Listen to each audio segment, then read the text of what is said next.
너도 네 아버지랑 똑같구나.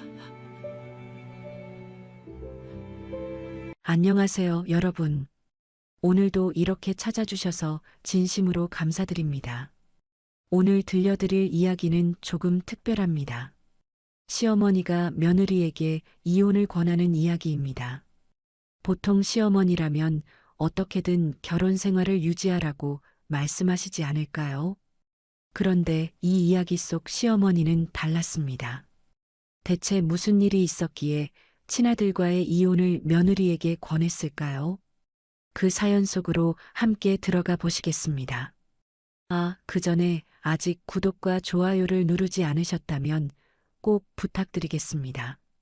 그리고 요즘 날씨가 갑자기 차가워져서 그런지 무릎 허리 통증 얘기가 댓글에 정말 많더라고요. 그래서 제가 오늘은 전기찜질기 하나 추천드리려고 합니다. 온열이 깊게 들어가서 어르신들이 많이 찾는 제품이니까 관심 있으신 분들은 영상 아래 상품 눌러서 한번 확인해 보세요. 여러분의 작은 응원이 더 좋은 이야기를 만드는데 큰 힘이 됩니다. 자, 그럼 이야기를 시작하겠습니다.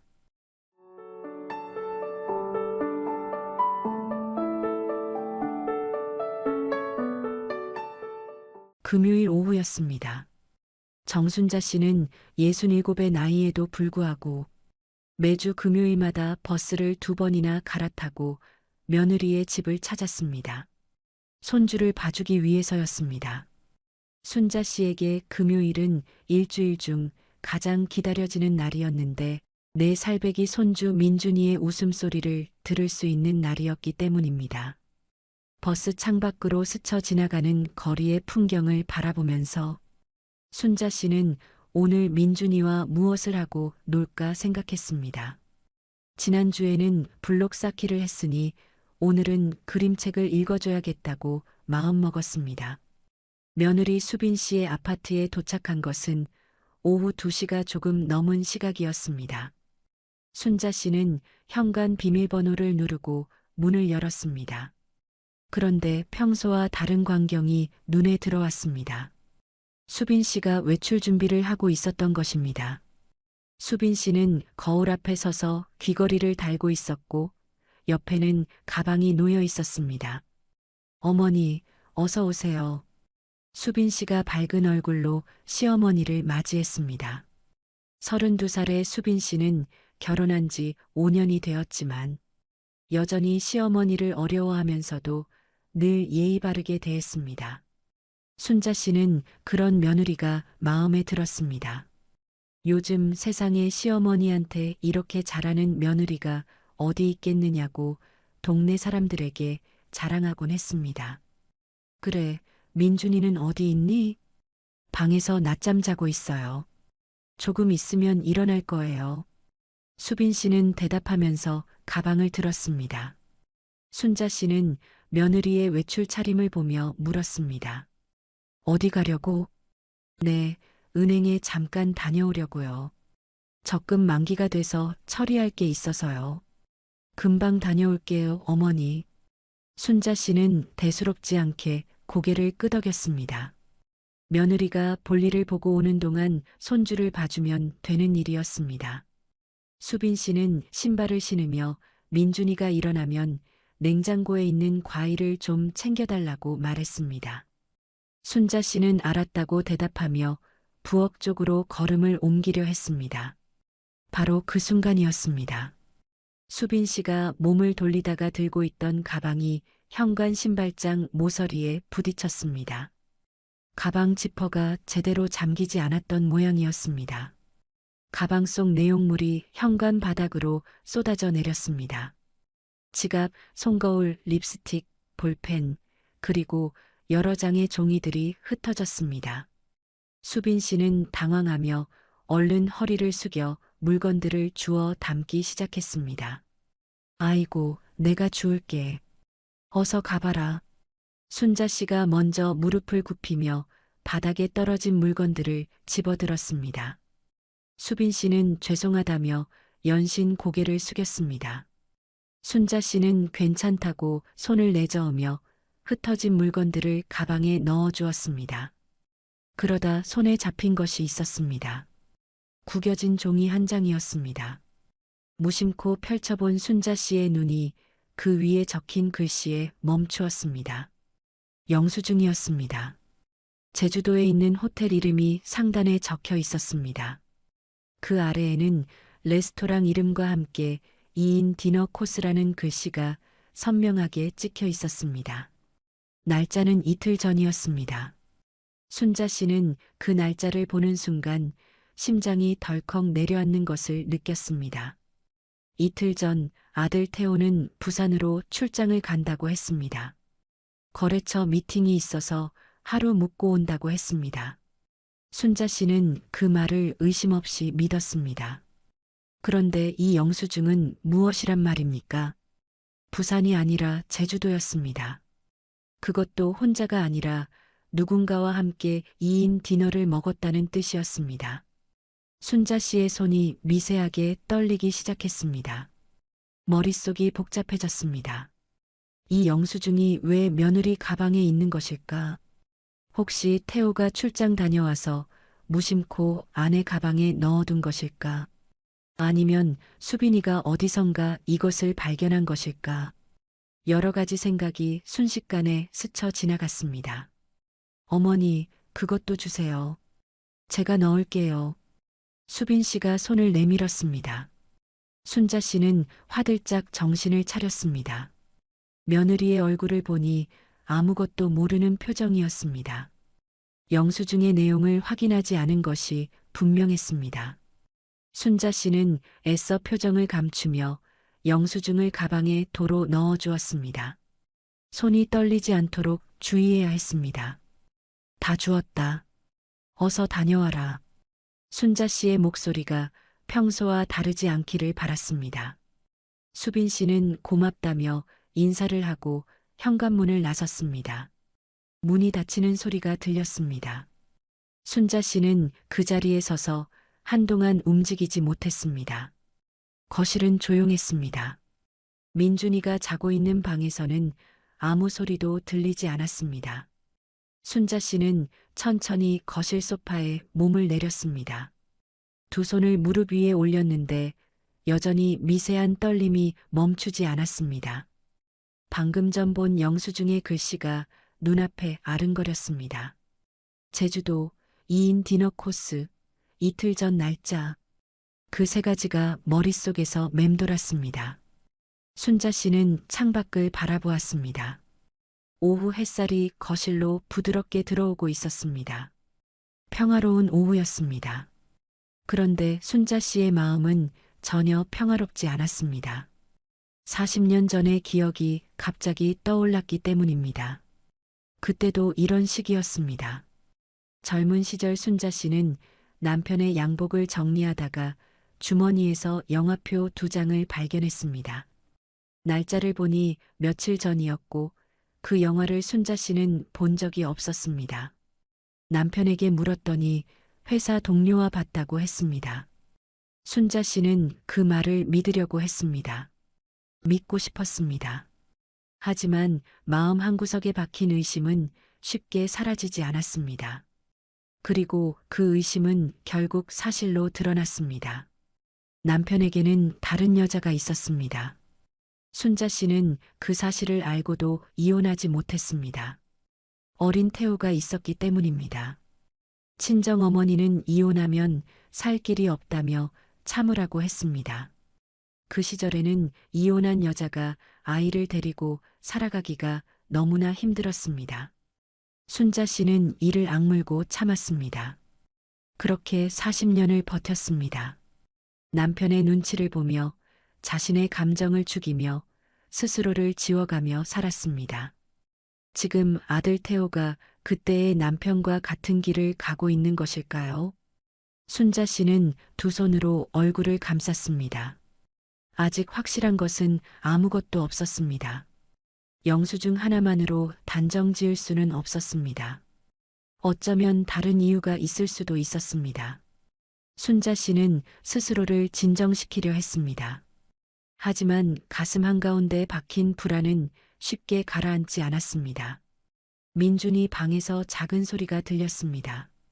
아이가 잠에서 깨어나는 모양이었습니다. 순자 씨는 깊은 숨을 내쉬며 자리에서 일어났습니다. 지금은 손주를 돌봐야 했습니다. 하지만 마음속에 떠오른 의문은 결코 사라지지 않았습니다. 반드시 확인해야 했습니다. 순자 씨는 손주의 방으로 향하면서 조용히 다짐했습니다. 이번에는 40년 전처럼 그냥 넘어가지 않겠다고. 만약 자신의 의심이 사실이라면 이번에는 반드시 다른 선택을 하겠다고 순자 씨는 다짐했습니다. 그날 이후로 며칠이 흘렀습니다. 순자 씨는 평소처럼 생활하려고 애썼지만 마음이 편하지 않았습니다. 밥을 먹어도 맛을 모르겠고 텔레비전을 봐도 내용이 들어오지 않았습니다. 영수증에 적힌 글씨가 자꾸만 눈앞에 떠올랐습니다. 제주도 호텔, 2인 디너 코스, 이틀 전 날짜. 그 세 가지가 머릿속에서 떠나지 않았습니다. 순자 씨는 혼자 생각했습니다.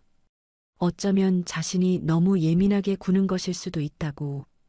태호가 정말 거래처 사람과 제주도에 간 것일 수도 있다고. 하지만 그렇다면 왜 부산이라고 거짓말을 했겠습니까? 순자 씨는 결국 직접 확인하기로 마음먹었습니다. 화요일 저녁이었습니다. 순자 씨는 거실 소파에 앉아 한참을 망설이다가 휴대전화를 들었습니다. 아들 태호의 번호를 누르기 전에 심호흡을 몇 번이나 했습니다. 신호음이 2번 울리고 태호가 전화를 받았습니다. 어머니, 무슨 일이세요? 태호의 목소리는 평소와 다름없이 밝았습니다. 순자 씨는 애써 자연스러운 목소리를 만들어 말했습니다. 아니, 별일 아니고. 그냥 내 목소리가 듣고 싶어서.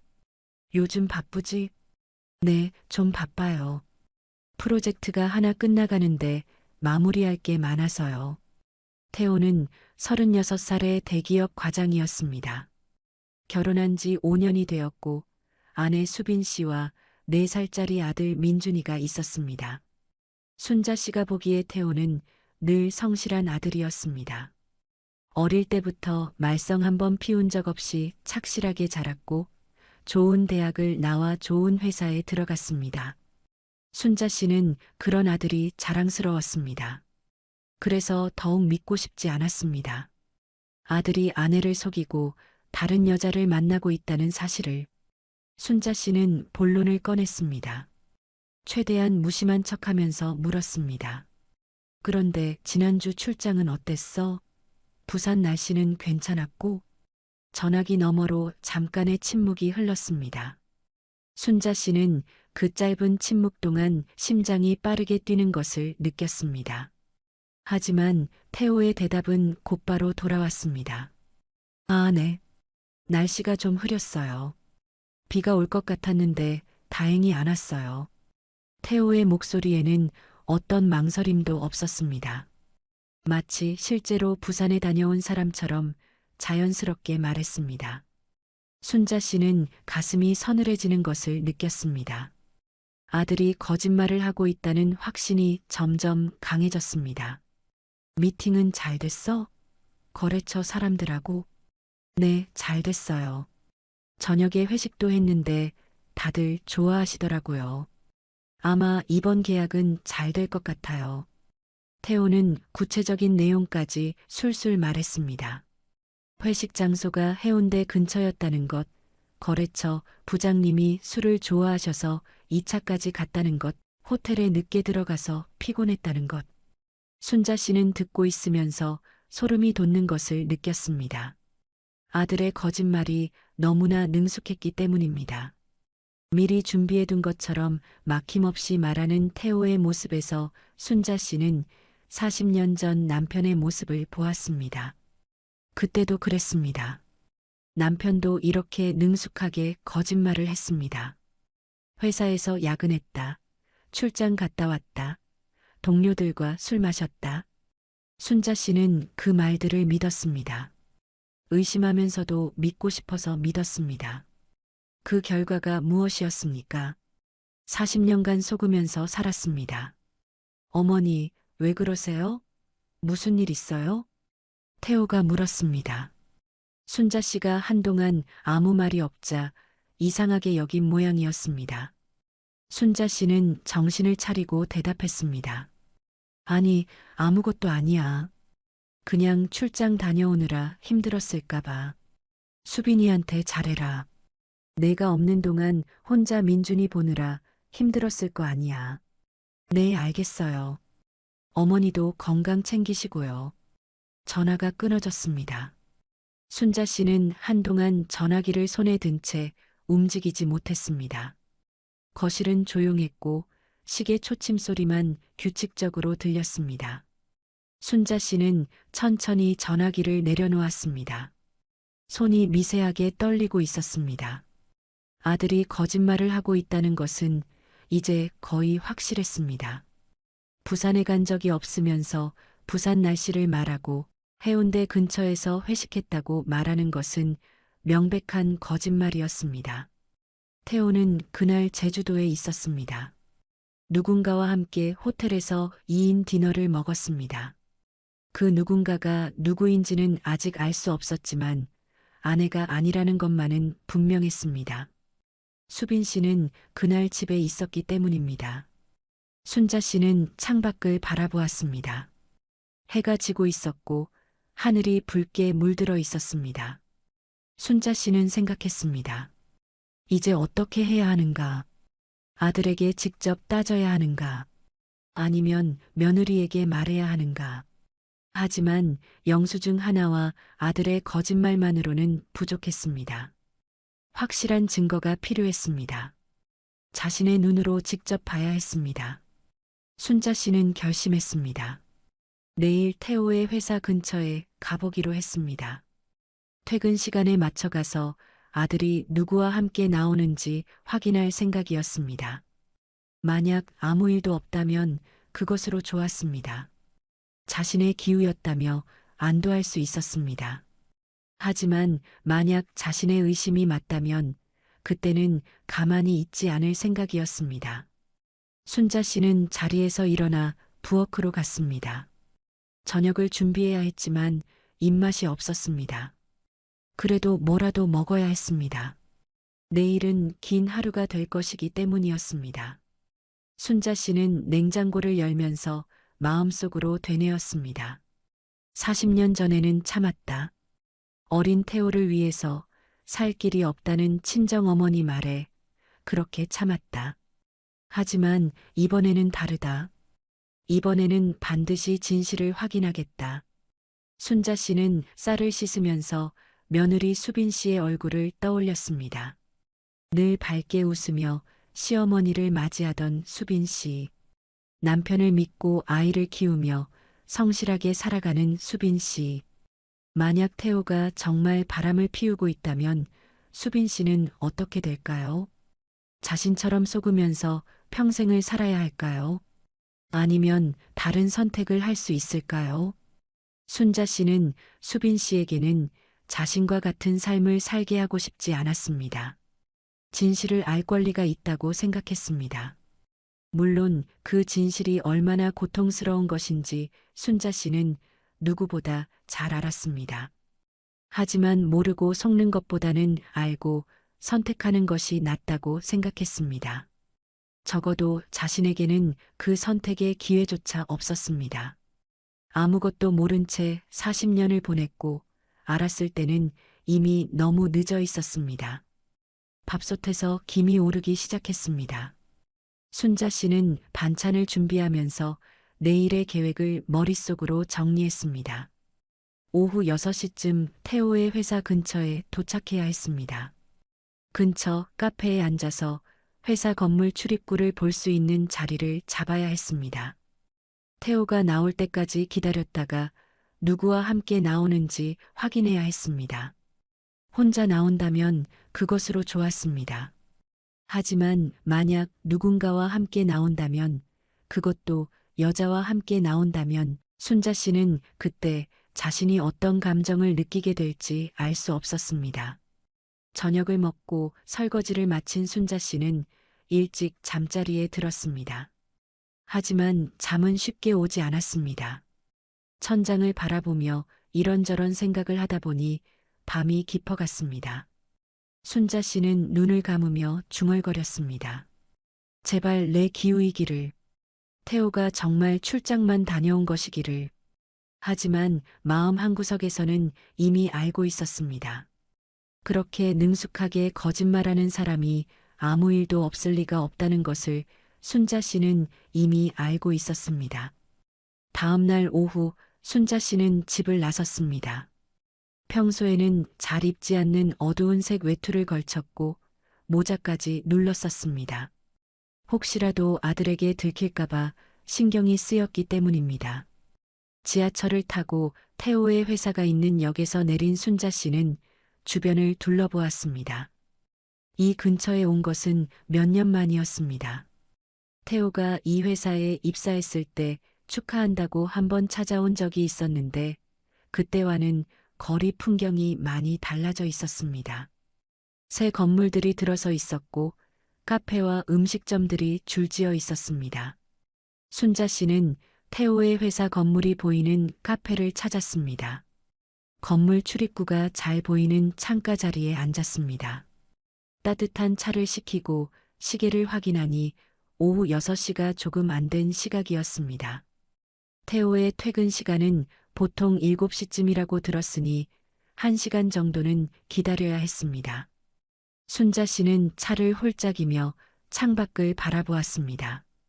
카페 안에는 퇴근한 직장인들이 하나둘 들어오기 시작했습니다. 젊은 사람들이 노트북을 펴고 일을 하거나 친구들과 이야기를 나누고 있었습니다. 순자 씨는 그 모습을 보면서 태호도 저렇게 젊었을 때가 있었다고 생각했습니다.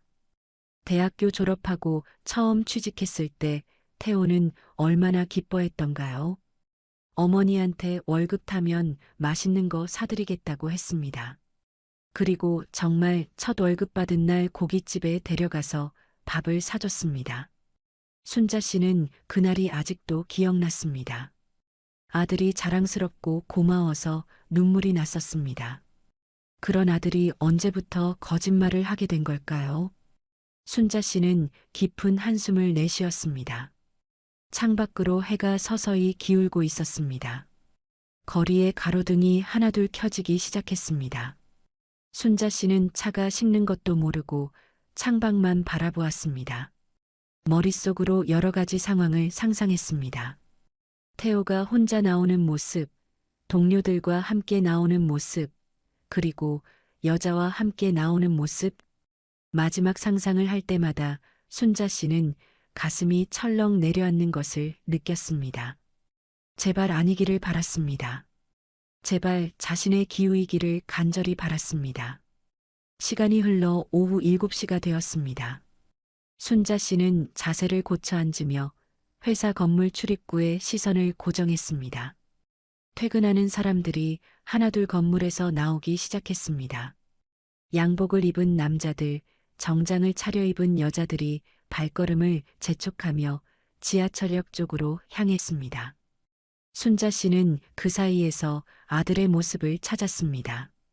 태호는 키가 크고 어깨가 넓어서 멀리서도 알아보기 쉬웠습니다. 순자 씨는 눈을 가늘게 뜨고 건물 출입구를 주시했습니다. 얼마나 지났을까요?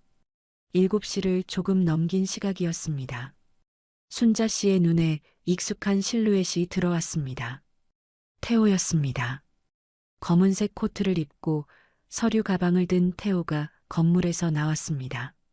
순자 씨는 반사적으로 몸을 앞으로 기울였습니다. 그런데 태호의 옆에 누군가가 있었습니다. 여자였습니다. 젊은 여자였습니다. 밝은색 외투를 입고 긴 머리카락을 늘어뜨린 여자가 태호의 바로 옆에서 걷고 있었습니다. 순자 씨의 심장이 빠르게 뛰기 시작했습니다. 두 사람은 나란히 걸으며 무언가 이야기를 나누고 있었습니다. 여자가 고개를 젖히며 웃었고 태호도 따라 웃었습니다. 순자 씨는 눈을 떼지 못한 채 두 사람을 지켜보았습니다. 그때였습니다. 태호가 자연스럽게 손을 뻗어 여자의 손을 잡았습니다. 여자도 자연스럽게 받아들였습니다. 마치 수없이 해본 것처럼 익숙한 동작이었습니다. 순자 씨는 숨이 막히는 것을 느꼈습니다. 두 사람은 손을 잡은 채 천천히 걸었습니다. 횡단보도 앞에서 신호를 기다릴 때 태호가 여자의 머리카락을 쓸어 넘겨주었습니다. 그 모습을 본 순간 순자 씨의 눈앞이 아득해졌습니다. 40년 전의 기억이 갑자기 밀려왔습니다. 젊은 시절 순자 씨는 우연히 거리에서 남편을 본 적이 있었습니다. 남편은 다른 여자와 함께 걷고 있었고 똑같이 여자의 머리카락을 쓸어 넘겨주고 있었습니다. 그때 순자 씨가 느꼈던 배신감과 충격이 40년이 지난 지금 고스란히 되살아났습니다. 순자 씨는 두 손으로 테이블을 짚었습니다. 손이 심하게 떨리고 있었습니다. 창밖으로 태호와 여자가 신호를 받고 횡단보도를 건너가는 것이 보였습니다. 두 사람은 여전히 손을 잡고 있었고 다정하게 이야기를 나누고 있었습니다. 순자 씨는 그 뒷모습을 보면서 더 이상 부정할 수 없다는 것을 깨달았습니다. 아들은 아내를 속이고 다른 여자를 만나고 있었습니다. 그것도 한두 번이 아니라 꽤 오랫동안 그래온 것이 분명했습니다. 저렇게 자연스럽게 손을 잡고 걷는 것은 처음 만난 사이에서는 불가능한 일이었기 때문입니다. 손님 괜찮으세요? 카페 직원이 다가와 물었습니다.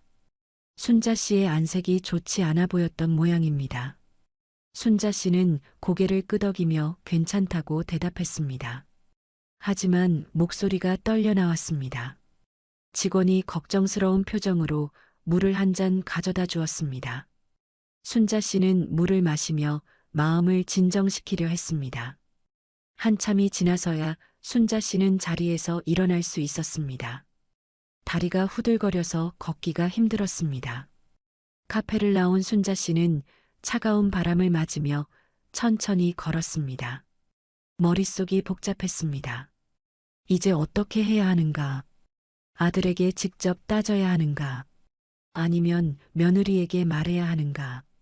아무것도 모른 척 넘어가야 하는가?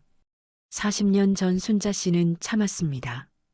아무것도 모른 척 했습니다.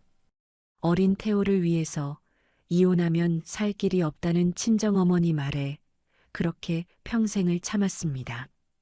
그 결과 순자 씨의 인생은 어떻게 되었습니까? 남편의 눈치를 보며 자신을 지워가는 삶이었습니다.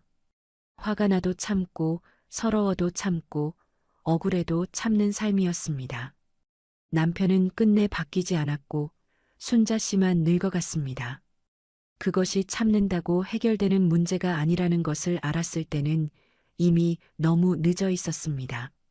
순자 씨는 며느리 수빈 씨를 떠올렸습니다. 밝게 웃으며 시어머니를 맞이하던 수빈 씨. 남편을 믿고 아이를 키우며 성실하게 살아가는 수빈 씨. 수빈 씨는 지금 아무것도 모르고 있었습니다. 남편이 다른 여자와 손을 잡고 거리를 걷는 동안 집에서 아이를 돌보고 밥을 짓고 남편을 기다리고 있을 것이었습니다. 그 사실이 순자 씨의 마음을 아프게 했습니다. 수빈 씨에게는 자신과 같은 삶을 살게 할 수 없었습니다. 모르고 속는 것보다는 알고 선택하는 것이 낫다고 순자 씨는 생각했습니다. 물론 그 진실이 얼마나 고통스러운 것인지 누구보다 잘 알았습니다. 하지만 적어도 선택의 기회는 주어져야 했습니다. 참을 것인지 떠날 것인지 스스로 결정할 수 있어야 했습니다. 순자 씨에게는 그 기회가 없었습니다. 아무것도 모른 채 40년을 보냈고 돌이킬 수 없는 나이가 되어서야 모든 것을 알게 되었습니다. 지하철역으로 향하는 순자 씨의 발걸음은 무거웠습니다. 찬바람이 볼을 스쳤지만 순자 씨는 느끼지 못했습니다. 머릿속은 온통 한 가지 생각으로 가득 차 있었습니다. 수빈 씨에게 말해야 한다. 자신이 본 것을 말해야 한다. 그것이 며느리를 위한 일이다. 아들을 위한 일이 아니라 며느리를 위한 일이다. 순자 씨는 지하철을 타고 집으로 돌아오면서 결심을 굳혔습니다. 수빈 씨를 만나야 했습니다. 직접 만나서 자신이 본 것을 말해야 했습니다. 그리고 수빈 씨가 어떤 선택을 하든 그것을 지지해 줄 생각이었습니다. 참으라고 말하지 않을 것이었습니다. 아이를 생각해서 참으라고 40년 전 친정어머니가 했던 그 말은 절대 하지 않을 것이었습니다. 그로부터 며칠이 지났습니다. 순자 씨는 수빈 씨에게 연락하기까지 적지 않은 시간이 필요했습니다. 무슨 말로 시작해야 할지, 어떻게 전해야 할지 머릿속으로 수없이 되뇌었지만 쉽게 정리되지 않았습니다. 시어머니가 며느리에게 내 남편이 바람을 피운다고 말하는 것이 쉬운 일이겠습니까? 그것도 자신의 친아들에 대해서 그런 말을 해야 한다는 것이 순자 씨의 마음을 무겁게 짓눌렀습니다. 하지만 모른 척 넘어갈 수는 없었습니다. 수빈 씨는 알아야 했습니다. 토요일 오전 순자 씨는 수빈 씨에게 전화를 걸었습니다. 수빈아, 오늘 시간 괜찮으면 잠깐 만나자. 어머니가 할 이야기가 있어. 전화기 너머로 수빈 씨의 목소리가 들렸습니다. 무슨 일이냐고 집으로 오시라고 했습니다. 하지만 순자 씨는 집이 아닌 다른 곳에서 만나자고 했습니다. 둘이서만 이야기하고 싶다고 민준이는 태호한테 맡기고 나오라고 했습니다. 수빈 씨는 의아한 듯 했지만 알겠다고 대답했습니다. 순자 씨는 집 근처의 조용한 찻집 이름을 알려주고 오후 2시에 보자고 했습니다. 전화를 끊은 순자 씨는 깊은 한숨을 내쉬었습니다. 이제 돌이킬 수 없었습니다. 오늘 수빈 씨에게 모든 것을 말해야 했습니다. 순자 씨는 옷을 갈아입고 집을 나섰습니다. 약속 시간보다 일찍 도착해서 마음을 정리할 생각이었습니다. 찻집은 주택가 골목 안쪽에 있는 작은 가게였습니다. 손님이 많지 않아 조용했고 구석 자리는 다른 사람의 눈에 잘 띄지 않았습니다. 순자 씨는 창가에서 먼 구석 자리에 앉아 따뜻한 보리차를 시켰습니다. 차를 마시며 창밖을 바라보았지만 아무것도 눈에 들어오지 않았습니다. 머릿속으로 수빈 씨에게 할 말을 계속 정리했습니다. 어떻게 말해야 수빈 씨가 너무 큰 충격을 받지 않을까? 어떻게 말해야 자신의 말을 믿어줄까? 하지만 아무리 생각해도 좋은 방법이 떠오르지 않았습니다. 이런 이야기는 어떻게 전해도 충격일 수밖에 없었습니다. 오후 2시가 조금 지나 찻집 문이 열렸습니다. 수빈 씨가 들어왔습니다. 순자 씨는 손을 들어 며느리를 불렀습니다. 수빈 씨가 다가와 맞은편에 앉았습니다. 수빈 씨는 평소처럼 밝은 표정이었지만 시어머니의 얼굴을 보자마자 표정이 조금 굳었습니다. 순자 씨의 안색이 좋지 않다는 것을 느낀 모양이었습니다. 어머니, 무슨 일 있으세요? 얼굴이 안 좋아 보여요. 수빈 씨가 걱정스러운 목소리로 물었습니다. 순자 씨는 괜찮다고 대답하며 수빈 씨에게 마실 것을 시키라고 했습니다. 수빈 씨가 유자차를 주문했습니다. 차가 나오는 동안 두 사람 사이에 어색한 침묵이 흘렀습니다. 수빈 씨는 시어머니의 표정을 살피며 무슨 이야기를 하려는 것인지 가늠하려는 듯 했습니다. 순자 씨는 어디서부터 말을 꺼내야 할지 망설이고 있었습니다. 차가 나왔습니다. 수빈 씨가 유자차를 한 모금 마셨습니다. 순자 씨는 더 이상 미룰 수 없다고 생각했습니다. 천천히 입을 열었습니다. 수빈아, 어머니가 오늘 너한테 할 말이 있어. 좀 힘든 이야기가 될 수도 있는데 끝까지 들어줘야 해. 수빈 씨의 눈이 커졌습니다. 힘든 이야기라는 말에 긴장한 것이 분명했습니다. 무슨 일이냐고 다시 물었습니다. 순자 씨는 심호흡을 하고 말을 이었습니다. 지난주에 내 집에 갔을 때 내가 외출하려고 하다가 가방을 떨어뜨렸잖아. 그때 어머니가 물건 줍는 것 도와줬는데 그때 영수증을 하나 봤어. 수빈 씨는 고개를 갸우뚱했습니다. 무슨 영수증이냐고 물었습니다. 순자 씨는 말을 이었습니다. 제주도에 있는 호텔 영수증이었어. 2인 디너 코스라고 적혀 있었고 날짜는 태호가 출장 간다고 했던 날이었어. 수빈 씨의 표정이 순간 굳어졌습니다. 손에 들고 있던 찻잔을 테이블에 내려놓았습니다. 순자 씨는 며느리의 눈을 바라보며 계속 말했습니다. 태호는 그날 부산에 출장 간다고 했잖아. 그런데 영수증은 제주도였어. 어머니가 태호한테 전화해서 물어봤는데 태호는 부산 날씨가 흐렸다고 하더라.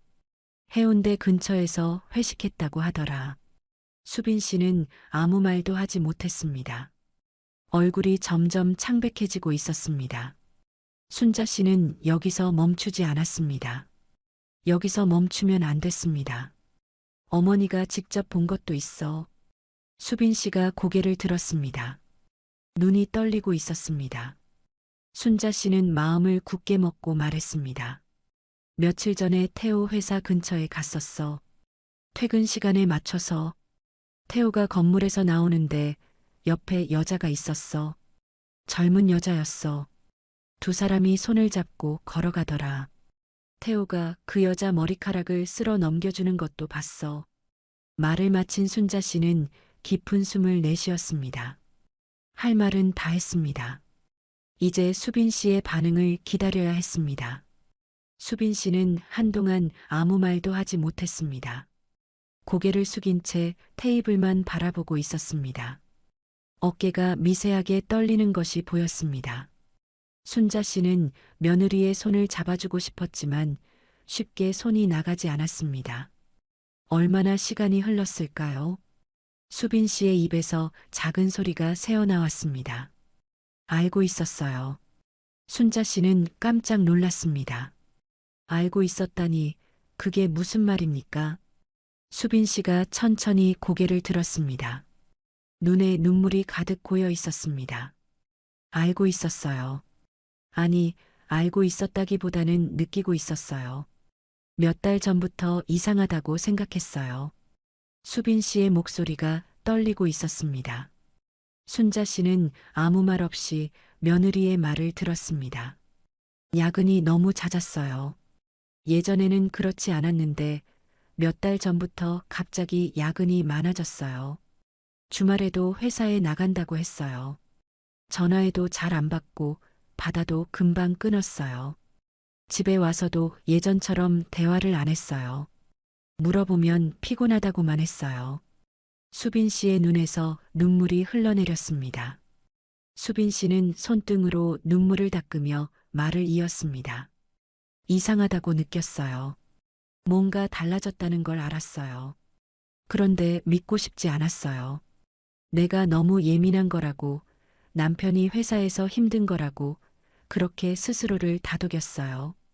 확인하는 게 무서웠어요. 확인해서 사실이면 어떻게 하나 싶어서 순자 씨는 가슴이 찢어지는 것 같았습니다. 며느리가 몇 달 동안 혼자서 얼마나 힘들었을지 생각하니 눈물이 났습니다. 순자 씨는 수빈 씨의 손을 잡았습니다. 수빈 씨의 손이 차가웠습니다. 수빈아, 울지 마라. 어머니가 더 일찍 말해줬어야 했는데 미안하다. 수빈 씨는 고개를 저었습니다. 어머니 잘못이 아니라고 했습니다. 그리고 다시 울음을 터뜨렸습니다. 조용한 찻집에 수빈 씨의 흐느끼는 소리가 퍼졌습니다. 순자 씨는 며느리의 손을 꼭 잡은 채 아무 말도 하지 않았습니다. 지금은 그저 곁에 있어주는 것이 최선이었습니다. 한참을 운 수빈 씨가 겨우 진정했습니다. 눈이 빨갛게 부어 있었습니다. 수빈 씨가 물을 한 모금 마시고 입을 열었습니다. 어머니, 저 어떻게 해야 해요? 그 말에 순자 씨는 잠시 생각했습니다. 며느리에게 해줘야 할 말이 있었습니다. 하지만 그 말을 하기 전에 먼저 자신의 이야기를 해야 했습니다. 40년 전 자신이 겪은 일을, 그리고 그 선택이 어떤 결과를 가져왔는지를 말해야 했습니다. 순자 씨는 식어버린 보리차를 한 모금 마셨습니다. 목이 바싹 말라 있었습니다. 수빈 씨는 여전히 눈물을 닦으며 시어머니를 바라보고 있었습니다. 순자 씨는 천천히 입을 열었습니다. 이 이야기를 누군가에게 하는 것은 처음이었습니다.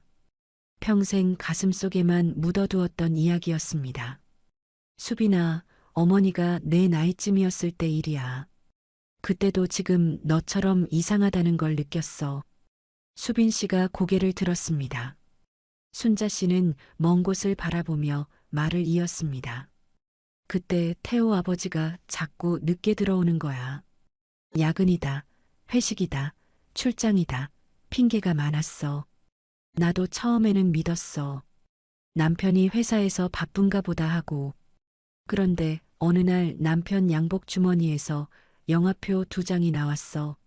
순자 씨의 목소리가 조금 떨렸습니다. 40년이 지났는데도 그때의 기억은 여전히 생생했습니다. 날짜를 보니까 며칠 전이었어. 그 영화를 나는 본 적이 없었어. 남편한테 물어봤더니 회사 동료하고 봤다고 하더라. 나는 그 말을 믿으려고 했어. 믿고 싶었거든. 하지만 마음속에 의심이 생긴 거야. 그게 쉽게 안 사라지더라. 수빈 씨는 시어머니의 이야기에 집중하고 있었습니다. 눈물은 멈췄지만 눈가가 여전히 젖어 있었습니다. 순자 씨는 계속 말했습니다. 그러다 어느 날 우연히 거리에서 남편을 봤어. 남편이 여자하고 같이 걷고 있더라. 나는 멀리서 그 모습을 봤는데 남편이 그 여자 머리카락을 쓸어 넘겨주는 거야. 내가 얼마 전에 본 것하고 똑같았어. 순자 씨는 수빈 씨의 눈을 바라보았습니다. 수빈 씨도 순자 씨를 바라보았습니다. 두 사람의 상황이 너무나 닮아 있었습니다. 그때 나는 어떻게 했는지 아니? 아무것도 안 했어. 남편한테 따지지도 않았고 이혼하겠다고 하지도 않았어. 그냥 참았어. 수빈 씨가 물었습니다. 왜요? 왜 참으셨어요? 순자 씨는 쓴웃음을 지었습니다. 그때는 태호가 어렸어. 겨우 6살이었어. 이혼하면 아이는 어떻게 되나 싶었지. 그리고 친정어머니가 그러더라. 이혼하면 살 길이 없다고. 여자 혼자 아이 키우면서 먹고 살기가 얼마나 힘든데 참으라고. 시집살이가 다 그런 거라고. 나는 그 말을 들었어. 순자 씨의 눈에 눈물이 고이기 시작했습니다. 40년간 참아왔던 감정이 올라오고 있었습니다. 그래서 참았어. 이를 악물고 참았어. 남편 눈치 보면서 내 감정 죽이면서 그렇게 40년을 살았어. 남편이 늦게 들어와도 어디 갔다 왔냐고 못 물었어. 다른 여자 냄새가 나도 모른 척했어. 화가 나도 참고 서러워도 참고 억울해도 참았어. 순자 씨의 목소리가 점점 격해졌습니다. 수빈 씨는 아무 말 없이 시어머니의 이야기를 들었습니다. 그렇게 참으면 뭐가 나아지더냐? 아무것도 안 나아지더라. 남편은 끝내 안 바뀌었어. 내가 참는다고 돌아오는 게 아니더라. 오히려 더 당당해지더라. 내가 아무 말도 안 하니까 자기는 잘못이 없다고 생각하는 거야. 결국 나만 늙어갔어. 내 인생이 뭐가 됐는지 아니? 남편 눈치 보면서 나를 지워가는 삶이었어.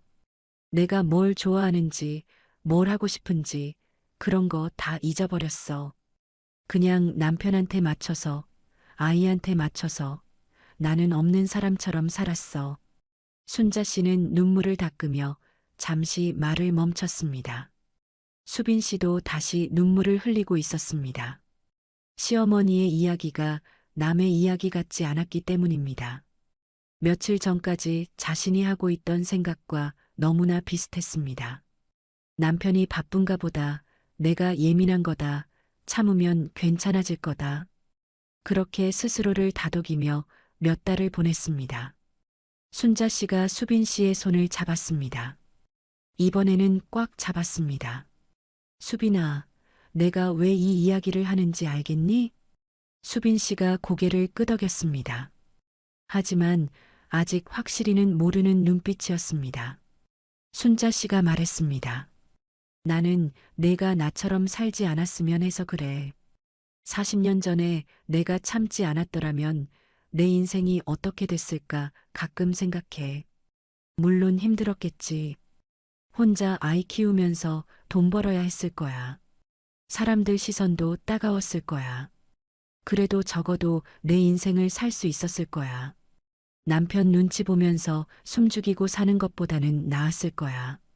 순자 씨는 수빈 씨의 눈을 똑바로 바라보며 말했습니다. 수빈아, 이혼해라. 그 말에 수빈 씨의 눈이 커졌습니다. 시어머니가 이혼을 권할 줄은 생각도 못했던 것이 분명했습니다. 보통 시어머니라면 어떻게든 참으라고 아이를 생각하라고 말할 것입니다. 그런데 순자 씨는 정반대의 말을 하고 있었습니다. 어머니, 그게 무슨 말씀이세요? 태호가 어머니 아들인데. 수빈 씨가 당황한 목소리로 말했습니다. 순자 씨는 고개를 끄덕였습니다. 그래, 태호는 내 아들이야. 내가 낳아서 키운 자식이야. 그런데 내 아들이라고 해서 잘못을 덮어줄 수는 없어. 태호가 잘못하고 있는 거야. 아내를 속이고 다른 여자를 만나는 게 잘못이 아니면 뭐가 잘못이겠니? 나는 내 아들이 그런 사람인 게 부끄러워. 하지만 그렇다고 해서 내가 희생할 필요는 없어. 순자 씨의 말에는 단호함이 있었습니다. 수빈 씨는 아무 말도 하지 못했습니다. 민준이 생각에 참으려고 할 수도 있어. 아이를 위해서 참아야 한다고 생각할 수도 있어. 나도 그랬거든. 그런데 말이야, 그게 정말 아이를 위한 건지 생각해봐. 부모가 서로 사랑하지 않는 걸 아이가 모를 것 같니? 엄마가 매일 우는 걸 아이가 못 느낄 것 같니? 그런 집에서 자라는 게 아이한테 좋은 거겠니? 수빈 씨의 얼굴에 복잡한 감정이 스쳐 지나갔습니다. 순자 씨의 말이 틀리지 않다는 것을 알지만 쉽게 받아들일 수 없는 것 같았습니다. 순자 씨도 그것을 알았습니다. 이혼이 쉬운 결정이 아니라는 것을. 지금 당장 결정하라는 게 아니야. 시간을 갖고 생각해. 하지만 한 가지는 분명히 해둘게. 내가 어떤 선택을 하든 어머니는 내 편이야. 참겠다고 하면 말리겠지만 그래도 내 선택을 존중할 거야. 떠나겠다고 하면 도와줄 거야. 어머니가 할 수 있는 건 다 할 거야. 수빈 씨의 눈에서 다시 눈물이 흘러내렸습니다. 이번에는 슬픔의 눈물이 아니었습니다. 시어머니의 마음이 느껴져서 흘리는 눈물이었습니다. 수빈 씨가 입을 열었습니다. 어머니, 감사해요. 정말 감사해요. 저한테 이렇게 말씀해 주시는 거. 순자 씨는 고개를 저었습니다. 고마워할 것 없어. 사실 이게 어머니가 해야 할 일이야. 며느리가 힘들 때 도와주는 게 시어머니가 할 일이지. 나는 그동안 그걸 못했어. 태호가 야근한다고 할 때 내가 힘들겠다 생각은 했는데 그게 거짓말인 줄은 몰랐어. 진작 눈치챘어야 했는데 미안해. 수빈 씨는 고개를 저으며 어머니 잘못이 아니라고 했습니다. 두 사람은 손을 잡은 채 한동안 아무 말 없이 앉아 있었습니다. 찻집 안은 여전히 조용했고 늦은 오후의 햇살이 창문으로 부드럽게 들어오고 있었습니다. 수빈 씨가 먼저 입을 열었습니다. 어머니, 저 생각해 볼게요. 시간이 좀 필요해요. 순자 씨는 고개를 끄덕였습니다. 그것이 당연한 반응이었습니다. 이혼은 인생을 바꾸는 결정입니다. 하루아침에 할 수 있는 일이 아닙니다. 순자 씨는 수빈 씨에게 천천히 생각하라고 필요하면 언제든 연락하라고 말했습니다. 수빈 씨는 고맙다고 다시 한번 인사했습니다. 찻집을 나선 두 사람은 골목 입구에서 헤어졌습니다. 수빈 씨가 먼저 걸어가는 뒷모습을 보면서 순자 씨는 생각했습니다. 수빈 씨가 어떤 결정을 내리든 자신은 그 결정을 지지할 것이라고. 하지만 속으로는 간절히 바랐습니다. 수빈 씨가 자신처럼 40년을 허비하지 않기를. 아직 젊은 나이에 새로운 인생을 시작할 수 있기를 순자 씨는 간절히 바랐습니다. 그로부터 며칠이 흘렀습니다. 수빈 씨는 시어머니와 헤어진 후 집으로 돌아왔지만 평소처럼 생활할 수가 없었습니다. 밥을 해도 맛을 모르겠고 민준이와 놀아줘도 웃음이 나오지 않았습니다. 머릿속은 온통 시어머니가 한 말로 가득 차 있었습니다.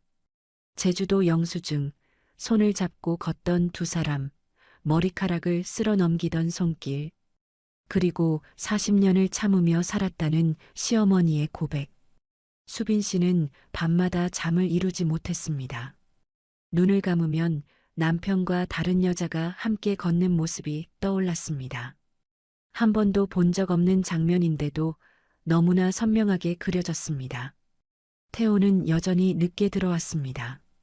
야근이라고 했습니다. 수빈 씨는 그 말을 들으면서 이제는 더 이상 믿을 수가 없었습니다. 예전에는 믿고 싶어서 믿었지만 지금은 달랐습니다. 남편이 무슨 말을 해도 의심이 먼저 들었습니다. 정말 야근을 하는 것인지 아니면 그 여자를 만나고 오는 것인지 매일 밤 그런 생각을 하면서 남편을 기다리는 것이 수빈 씨에게는 고문과 같았습니다. 수빈 씨는 결심했습니다. 더 이상 이렇게 살 수는 없었습니다. 금요일 저녁이었습니다. 민준이를 일찍 재운 수빈 씨는 거실 소파에 앉아 남편을 기다렸습니다. 오늘은 반드시 이야기해야 했습니다. 밤 9시가 넘어서 현관문이 열렸습니다. 태호가 들어왔습니다. 넥타이를 풀면서 피곤하다는 표정을 짓고 있었습니다.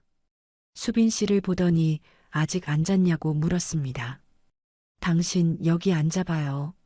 할 이야기가 있어요. 수빈 씨의 목소리가 평소와 다르다는 것을 태호도 느낀 모양이었습니다.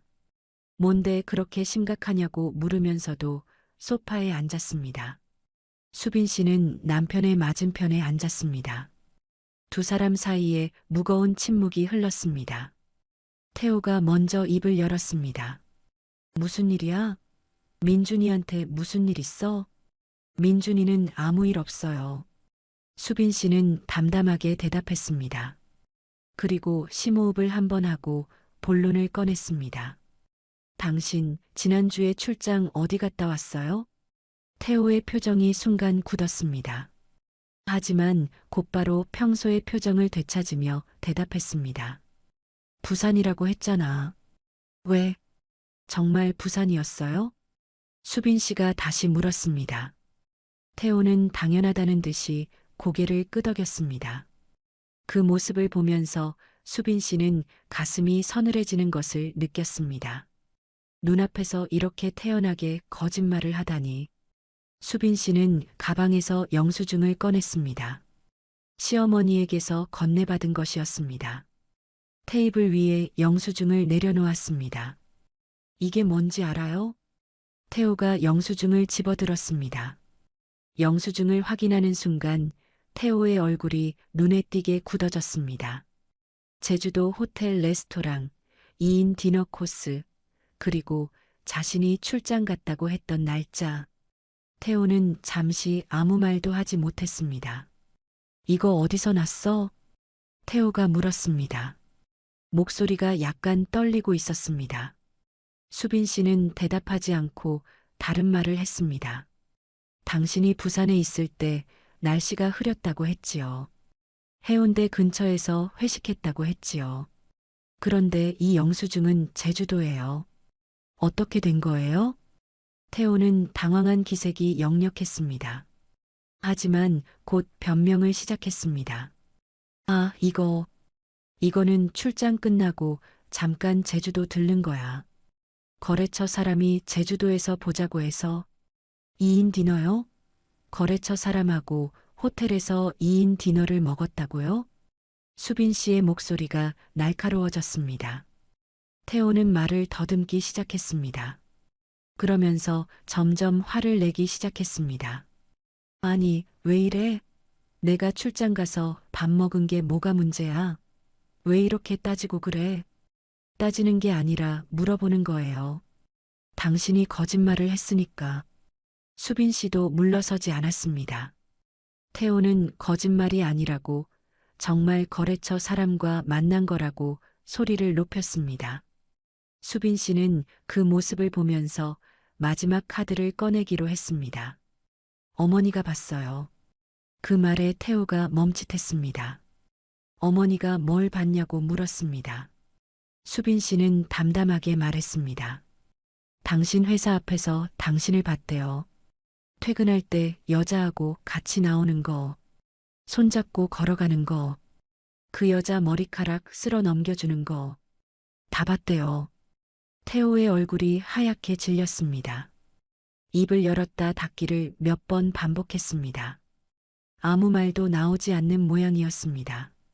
수빈 씨는 남편의 그런 모습을 보면서 마지막 희망마저 사라지는 것을 느꼈습니다. 어쩌면 태호가 아니라고 할 수도 있다고 생각했습니다. 오해라고, 그 여자는 그냥 동료라고 그렇게 해명할 수도 있다고 생각했습니다. 하지만 태호는 해명하지 못했습니다. 해명할 수 없는 것이었기 때문입니다. 그 여자가 누구예요? 수빈 씨가 물었습니다. 태호는 여전히 대답하지 못했습니다. 수빈 씨의 눈에 눈물이 고이기 시작했습니다. 하지만 울지 않으려고 애썼습니다. 지금 울면 안 됐습니다. 해야 할 말이 있었습니다. 얼마나 된 거예요? 침묵이 흘렀습니다. 태호가 고개를 숙인 채 작은 목소리로 대답했습니다. 반년 정도. 반년. 그 말을 듣는 순간 수빈 씨는 숨이 막히는 것 같았습니다. 반년 동안 속았던 것입니다. 야근이라고, 출장이라고, 회사 일이 바쁘다고 했던 그 모든 말이 거짓말이었습니다. 수빈 씨가 집에서 아이를 돌보고 밥을 짓고 남편을 기다리는 동안 태호는 다른 여자와 함께 있었습니다. 왜 그랬어요? 수빈 씨의 목소리가 떨렸습니다. 태호가 고개를 들었습니다. 표정이 복잡했습니다. 회사에서 스트레스 받아서, 집에 오면 민준이 울고 당신은 피곤하다고 하고, 나도 힘든데 아무도 나한테 신경 안 쓰는 것 같았어. 그런데 그 사람은 내 얘기를 들어줬어. 잠깐 흔들린 거야. 정말 잠깐이야. 그것이 태호의 변명이었습니다. 수빈 씨는 그 말을 들으면서 기가 막혔습니다. 스트레스 받아서 바람을 피웠다는 것이 말이 됩니까? 집에 와서 힘들다고 한 것이 바람을 피울 이유가 됩니까? 수빈 씨도 힘들었습니다. 매일 아이를 돌보고 집안일을 하고 남편 밥을 차리면서 지쳐 있었습니다. 그런데 그것을 이유로 다른 남자를 만나지는 않았습니다. 잠깐이라고요? 반년이 잠깐이에요? 수빈 씨의 목소리가 높아졌습니다. 태호는 대답하지 못했습니다. 수빈 씨는 눈물을 훔치며 말했습니다. 나도 힘들었어요. 당신 야근한다고 하면 혼자 민준이 보면서 얼마나 힘들었는지 알아요? 그런데 나는 참았어요. 당신이 힘든가 보다 생각하고 이해하려고 했어요. 그런데 당신은 나한테 뭘 한 거예요? 태호는 아무 말도 하지 못했습니다. 미안하다는 말도 변명도 아무것도 하지 못하고 고개를 숙이고 있었습니다. 수빈 씨는 그 모습을 보면서 마음을 굳혔습니다. 시어머니의 말이 맞았습니다. 이 결혼은 더 이상 유지할 수 없었습니다. 당신, 이제 끝내자. 그 말에 태호가 고개를 들었습니다. 무슨 말이냐고 물었습니다. 수빈 씨는 또렷하게 말했습니다. 이혼하자고요. 수빈 씨의 말에 태호는 얼어붙은 듯 움직이지 못했습니다. 잘못 들은 것인지 확인하려는 듯 수빈 씨의 얼굴을 뚫어지게 바라보았습니다. 수빈 씨는 피하지 않고 남편의 눈을 똑바로 마주했습니다. 눈가에 눈물이 맺혀 있었지만 목소리는 떨리지 않았습니다. 지금 무슨 소리야? 이혼이라니? 태호가 다급하게 물었습니다.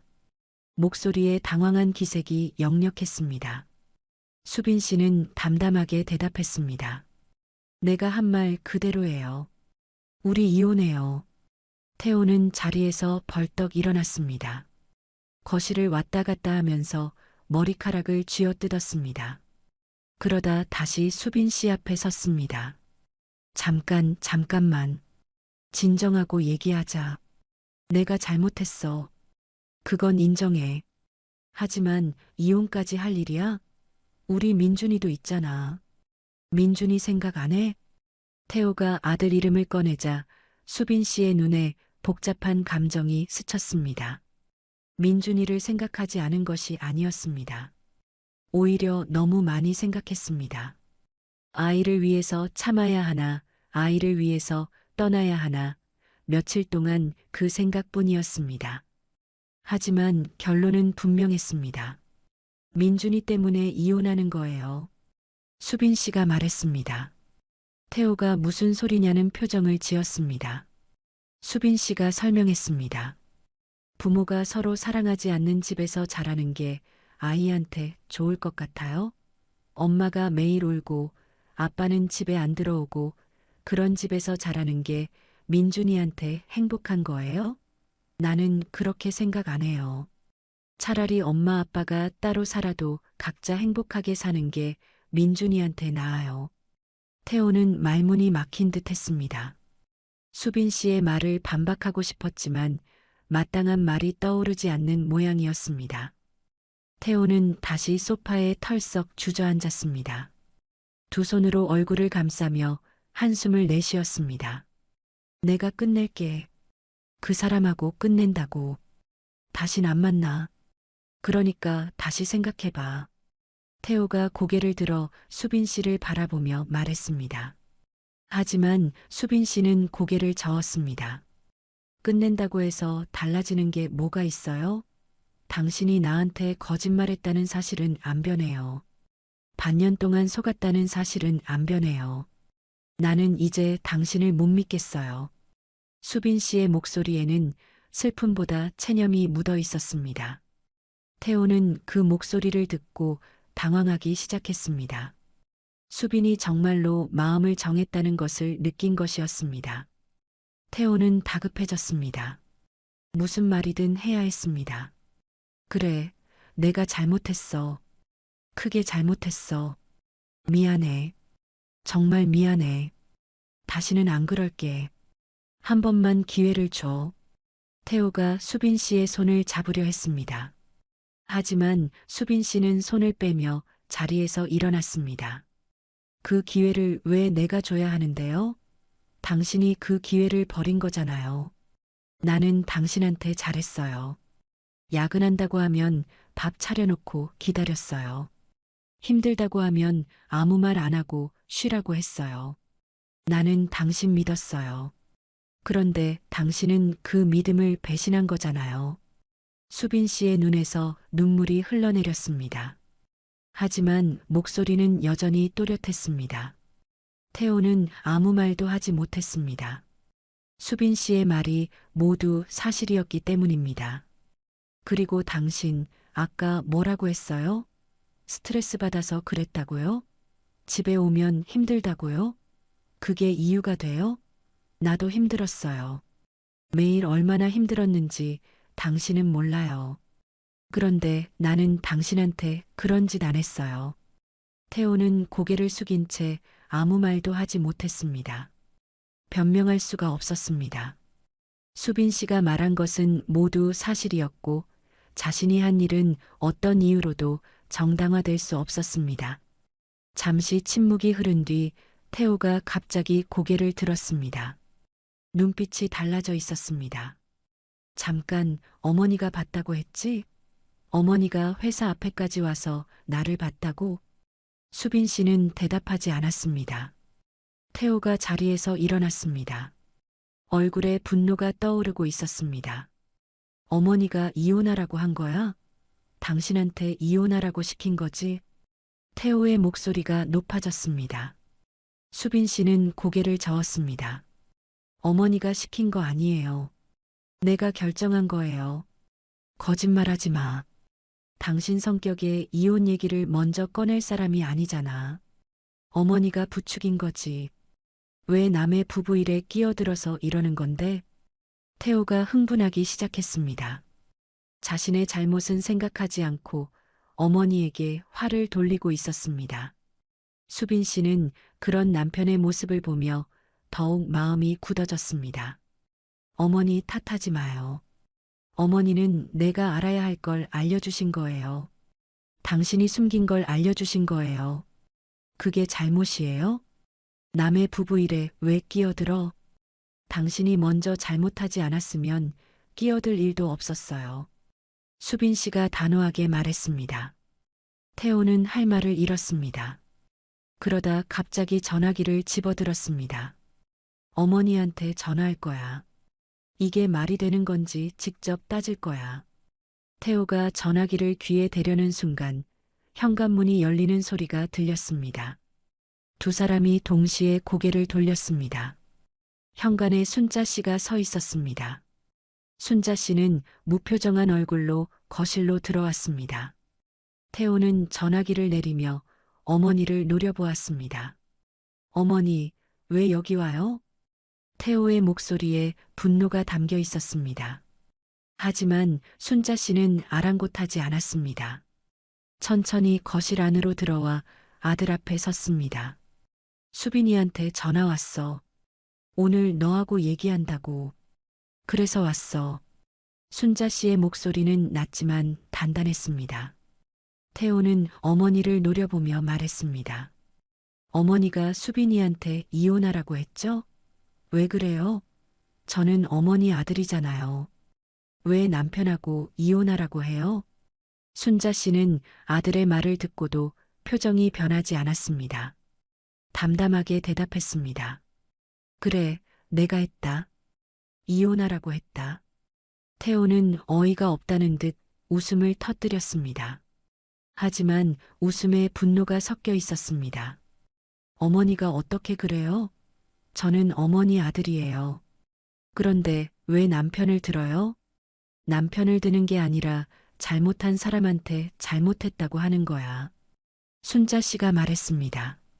태호는 할 말을 잃었습니다. 순자 씨가 계속 말했습니다. 태호야, 내가 잘못한 거야. 아내를 속이고 다른 여자를 만난 게 잘못이 아니면 뭐가 잘못이겠니? 그런데 왜 어머니한테 화를 내? 내 잘못을 어머니한테 돌리면 안 되지. 태호는 여전히 분한 표정이었지만 어머니의 말에 반박하지 못했습니다. 순자 씨는 한 발짝 더 아들에게 다가갔습니다. 그리고 나는 수빈이한테 이혼하라고 시킨 게 아니야. 선택은 수빈이가 하는 거야. 나는 그냥 사실을 알려준 거야. 알아야 할 사실을 숨기면 그게 더 나쁜 거 아니겠니? 태호는 고개를 숙였습니다. 어머니와 아내 두 사람 앞에서 더 이상 변명할 수가 없었습니다. 순자 씨는 아들의 어깨를 바라보며 말했습니다. 태호야, 어머니가 널 미워해서 이러는 게 아니야. 너는 내 아들이야. 내가 낳아서 키운 자식이야. 하지만 잘못은 잘못이야. 내가 잘못했으면 그에 대한 책임을 져야지. 어머니한테 화내고 수빈이한테 화내고 그러면 안 돼. 태호는 아무 말도 하지 못했습니다. 순자 씨는 며느리를 바라보았습니다. 수빈 씨는 눈물을 닦으며 시어머니를 바라보고 있었습니다. 순자 씨가 고개를 끄덕였습니다. 잘하고 있다는 뜻이었습니다. 수빈 씨는 그 눈빛에서 힘을 얻었습니다. 순자 씨는 아들 앞에 서서 한동안 말이 없었습니다. 태호는 고개를 숙인 채 어머니의 시선을 피하고 있었습니다.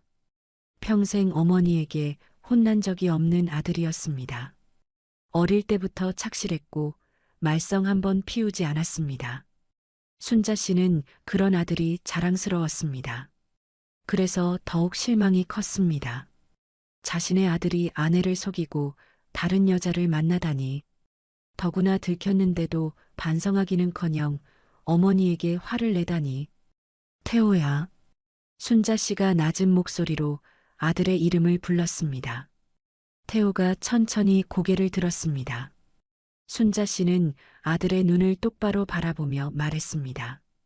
내 아버지 알지? 뜬금없는 말에 태호는 당황한 표정을 지었습니다. 아버지가 갑자기 왜 나오냐는 듯 했습니다.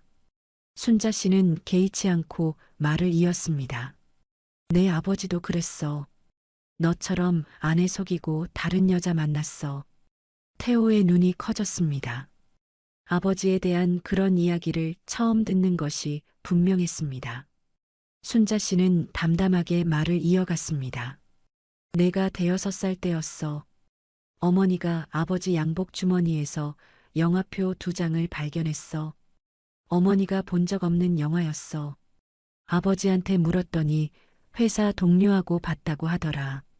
그런데 나중에 알고 보니 다른 여자하고 본 거였어. 태호는 아무 말도 하지 못했습니다. 자신의 아버지가 그런 일을 했다는 사실을 받아들이기 어려운 모양이었습니다. 순자 씨는 계속 말했습니다. 어머니는 그때 참았어. 이혼하면 살 길이 없다고 생각했거든. 너를 키워야 하니까. 외할머니도 참으라고 했어. 그래서 이를 악물고 참았어. 순자 씨의 목소리가 조금 떨렸습니다. 하지만 말을 멈추지 않았습니다. 그렇게 40년을 참았어. 내 아버지 눈치 보면서, 내 감정 죽이면서 그렇게 살았어. 그게 어떤 삶인지 알아? 매일 자기 자신을 지워가는 삶이야. 화가 나도 참고, 서러워도 참고, 내가 뭘 좋아하는지, 뭘 하고 싶은지, 그런 것도 다 잊어버리고 살았어. 태호는 고개를 숙인 채 어머니의 말을 듣고 있었습니다. 순자 씨가 목소리를 높였습니다. 그런데 너도 똑같은 짓을 하고 있어. 아버지하고 똑같은 짓을 하고 있다고. 아내 속이고, 거짓말하고, 다른 여자 만나고. 내 아버지가 나한테 한 짓을 너도 수빈이한테 하고 있어. 태호가 고개를 들었습니다. 표정이 복잡했습니다. 무언가 말하고 싶은 것 같았지만 쉽게 말이 나오지 않는 모양이었습니다. 순자 씨는 아들의 말을 기다리지 않고 다시 말했습니다. 어머니가 40년을 참아서 뭐가 좋아졌는지 알아?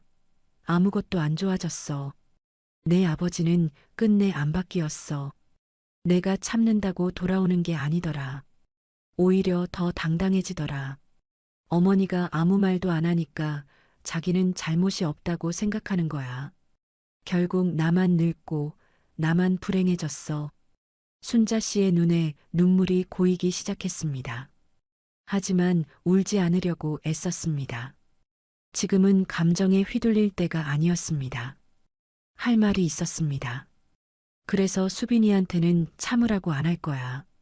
아이 생각해서 참으라고 어머니한테 들었던 그 말은 절대 안 할 거야.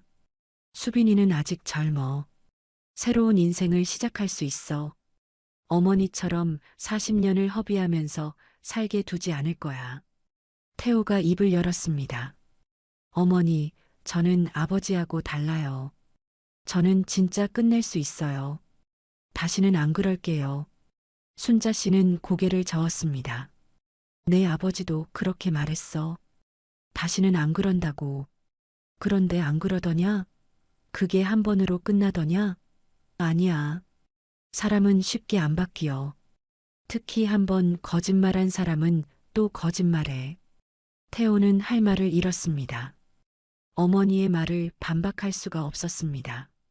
자신이 이미 반년 동안 거짓말을 해왔다는 사실이 어머니의 말을 증명하고 있었기 때문입니다. 순자 씨는 아들에게 한 걸음 더 다가갔습니다. 아들의 눈을 똑바로 바라보며 단호하게 말했습니다. 태호야, 내 잘못을 남 탓하지 마라.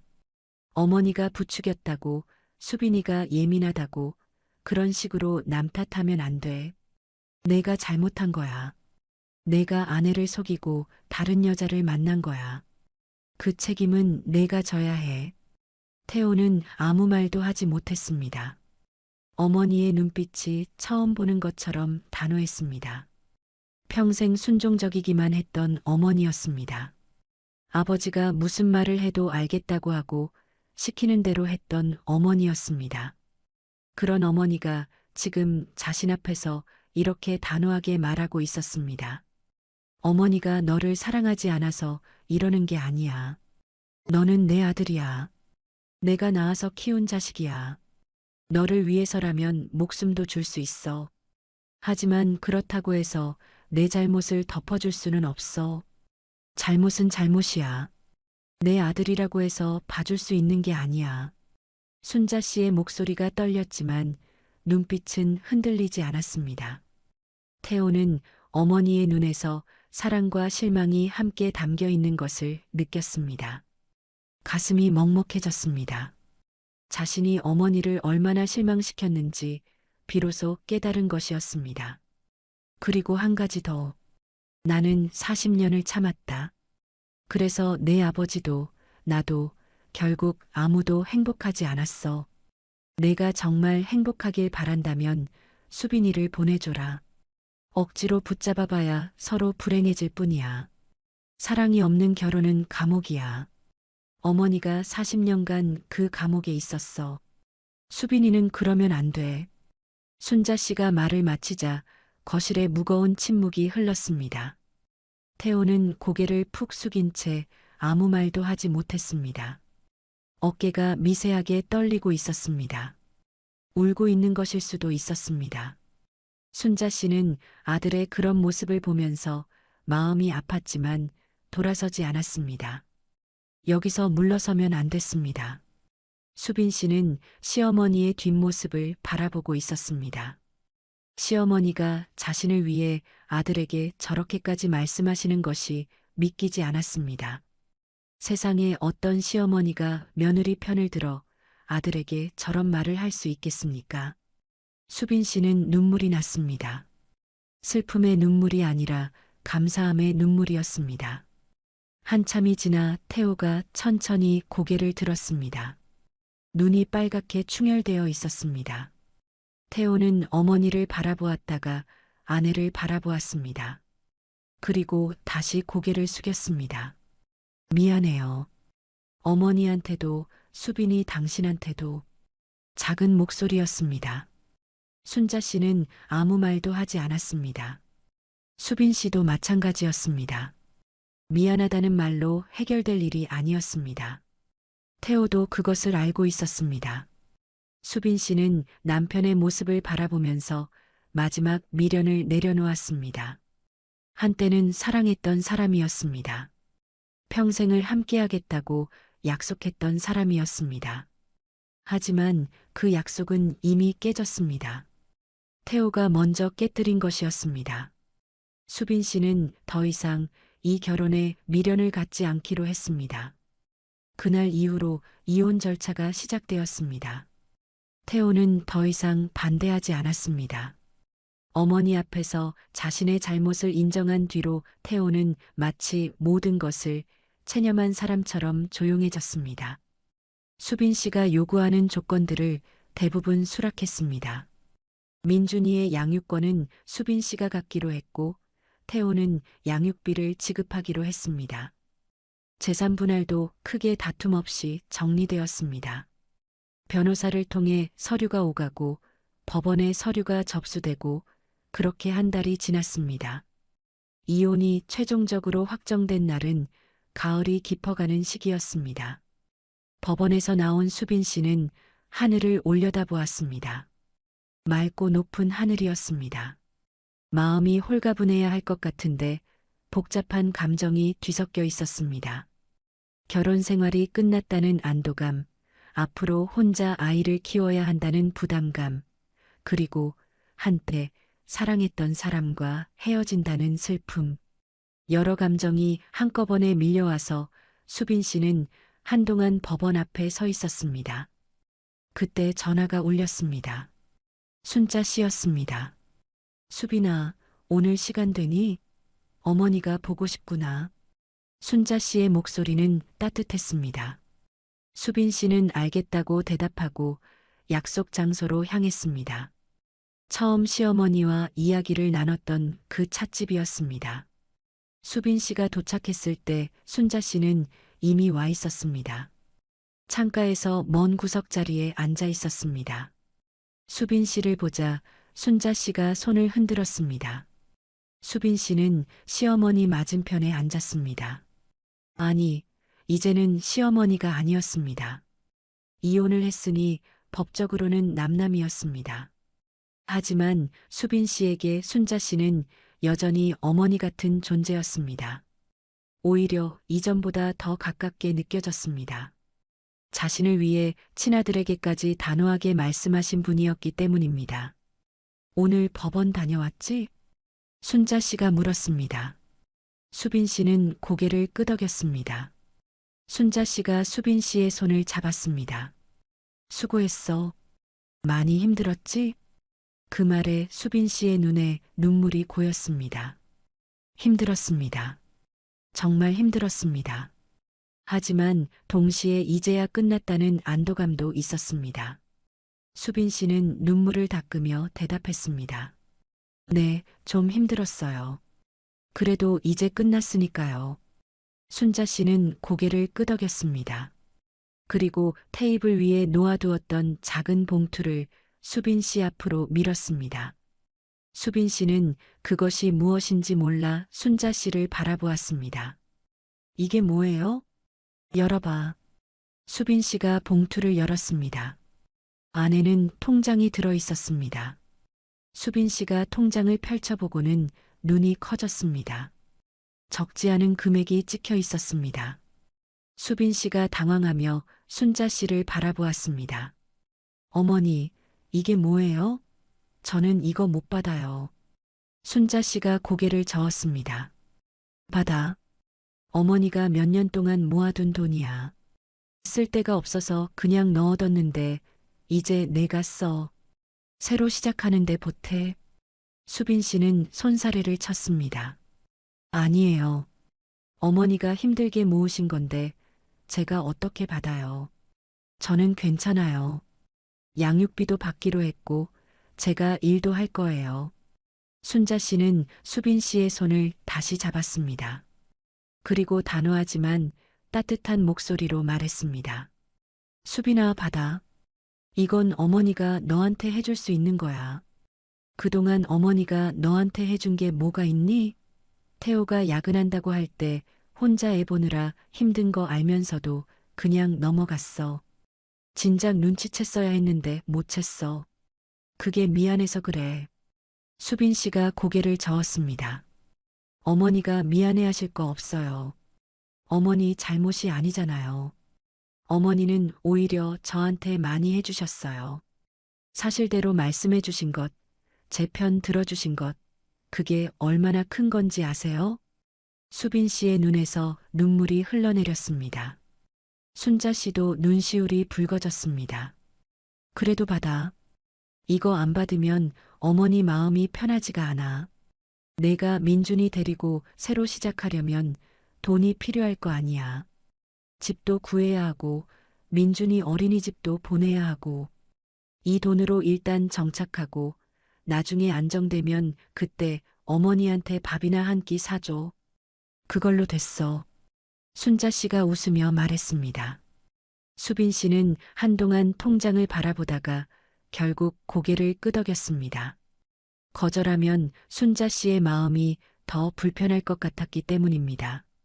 감사해요, 어머니. 정말 감사해요. 수빈 씨가 순자 씨를 안았습니다. 순자 씨도 수빈 씨를 꼭 안아주었습니다.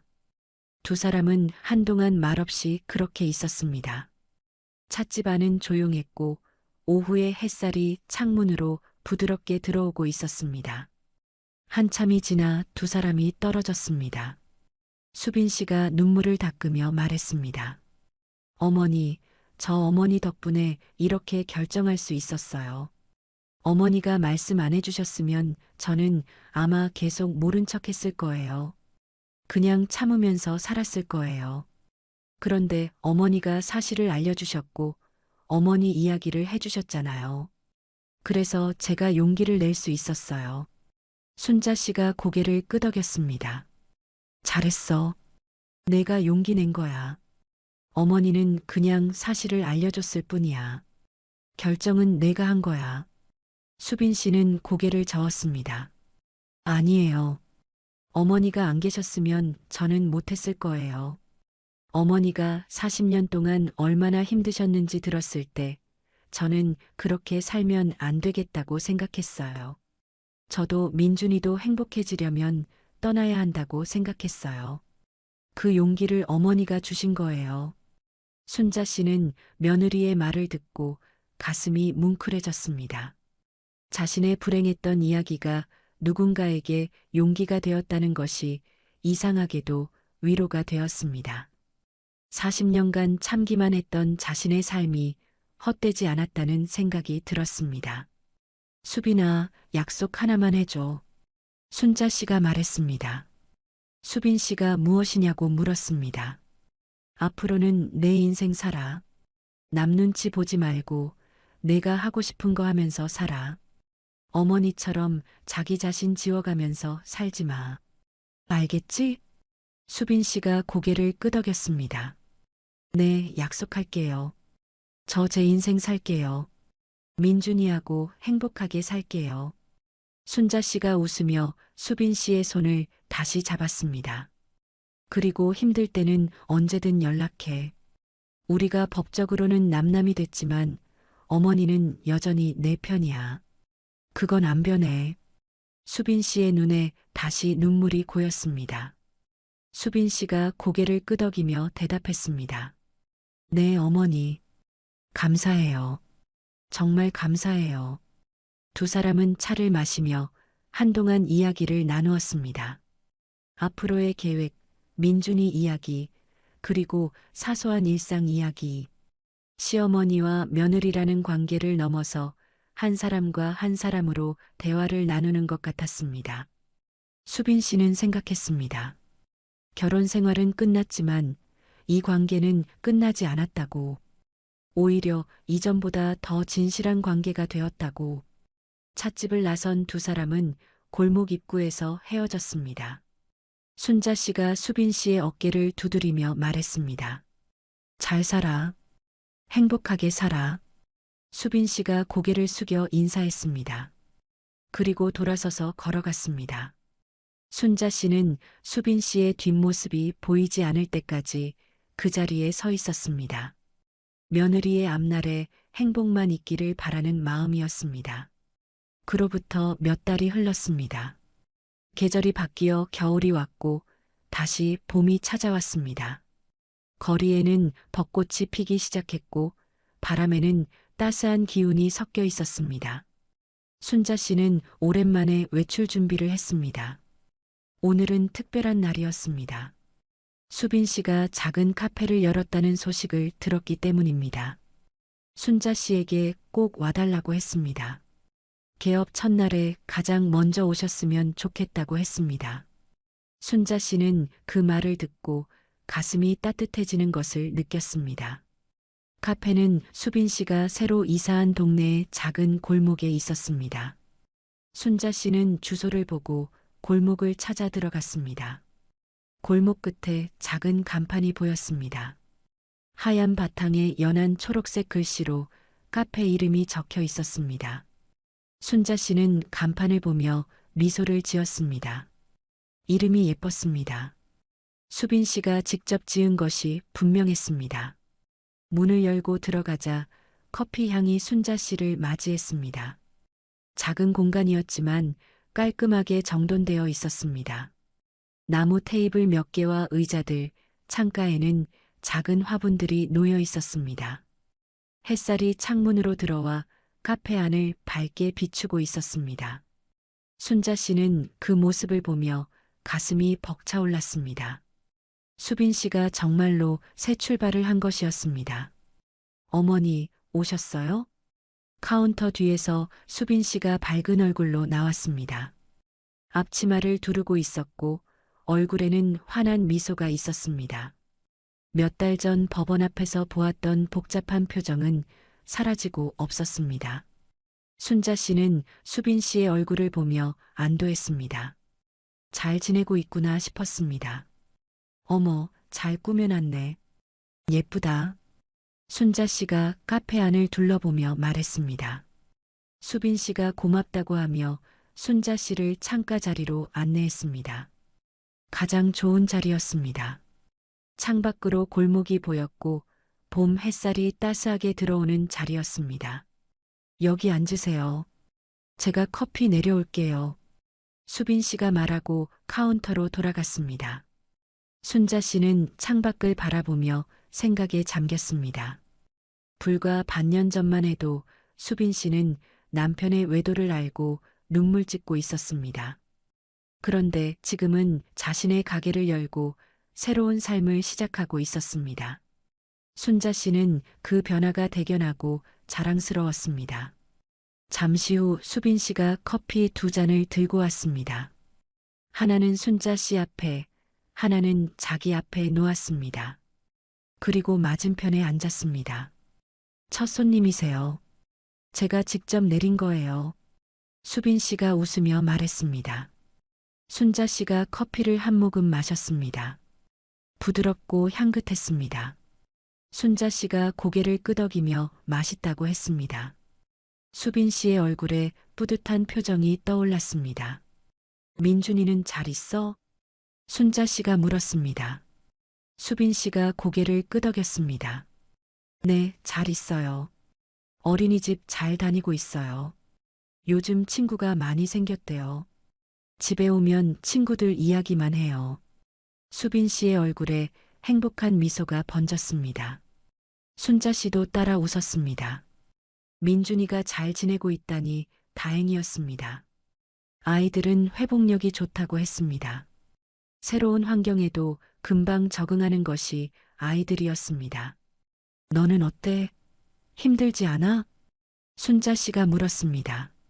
수빈 씨가 잠시 생각하다가 대답했습니다. 힘들죠. 안 힘들다고 하면 거짓말이에요.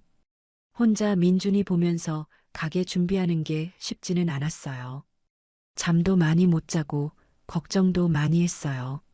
수빈 씨가 잠시 말을 멈췄다가 다시 이었습니다. 그런데 예전하고는 달라요. 예전에는 힘들어도 앞이 안 보였어요. 그냥 막막했어요. 그런데 지금은 힘들어도 앞이 보여요.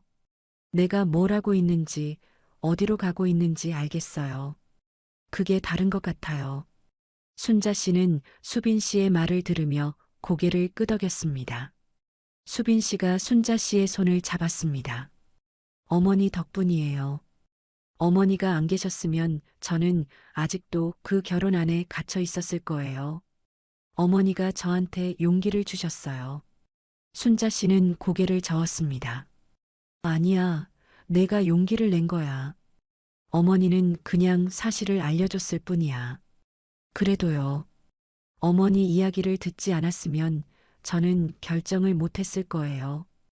어머니가 40년 동안 어떻게 사셨는지 그 이야기가 저한테는 정말 큰 거였어요. 수빈 씨의 눈에 눈물이 살짝 고였습니다. 순자 씨도 눈시울이 붉어졌습니다. 그래, 잘 됐다. 내가 잘 살고 있으니까 어머니도 기쁘다. 두 사람은 손을 잡은 채 한동안 아무 말 없이 있었습니다. 창밖으로 봄바람이 불어벗 꽃잎이 날리고 있었습니다. 카페 안에는 따스한 햇살이 가득했습니다. 순자 씨는 창밖을 바라보며 생각했습니다. 40년 전에 자신이 용기를 냈더라면 인생이 어떻게 달라졌을까? 물론 힘들었을 것입니다. 하지만 적어도 자신의 인생을 살 수 있었을 것입니다. 그러나 후회만 하고 있을 수는 없었습니다. 이제라도 누군가의 인생을 바꿔줄 수 있었다는 것에 순자 씨는 처음으로 스스로가 자랑스러웠습니다. 자신의 불행했던 경험이 수빈 씨에게 용기가 되었다는 것이 위로가 되었습니다. 40년간의 고통이 헛되지 않았다는 생각이 들었습니다. 수빈 씨가 자리에서 일어나 카운터로 갔습니다. 잠시 후 작은 케이크 한 조각을 들고 돌아왔습니다. 어머니, 이것도 드세요. 제가 직접 만든 거예요. 순자 씨가 케이크를 한 입 먹었습니다. 달콤하고 부드러웠습니다. 순자 씨가 맛있다고 하자 수빈 씨의 얼굴에 환한 미소가 피어올랐습니다. 자주 올게. 커피도 맛있고 케이크도 맛있으니까. 순자 씨가 말했습니다. 수빈 씨가 고개를 끄덕이며 대답했습니다. 네, 자주 오세요. 어머니 오시면 제가 맛있는 거 많이 해드릴게요. 두 사람은 마주보며 조용히 미소 지었습니다. 창밖으로 봄 햇살이 쏟아지고 있었습니다. 벚꽃잎이 바람에 날려 창문 앞을 지나갔습니다. 카페 안에는 커피 향이 은은하게 퍼져 있었습니다. 두 사람은 더 이상 시어머니와 며느리가 아니었지만 그 어느 때보다 가까운 사이가 되어 있었습니다. 한 사람의 용기가 또 한 사람의 용기가 되고 그 용기가 새로운 시작이 된 것이었습니다. 여러분, 오늘 이야기 어떠셨나요? 시어머니가 며느리에게 이혼을 권하는 이야기였습니다. 보통의 시어머니라면 참으라고, 아이를 생각하라고 말씀하셨을 것입니다. 하지만 오늘 이야기 속 순자 씨는 달랐습니다. 자신이 40년간 참으며 살았던 경험을 며느리에게 물려주고 싶지 않았기 때문입니다. 그래서 진실을 알려주었고 용기를 주었습니다. 참는다고 해서 모든 것이 해결되는 것은 아닙니다. 때로는 떠나는 것이 더 나은 선택일 수 있습니다. 중요한 것은 스스로 선택할 수 있는 기회를 갖는 것입니다.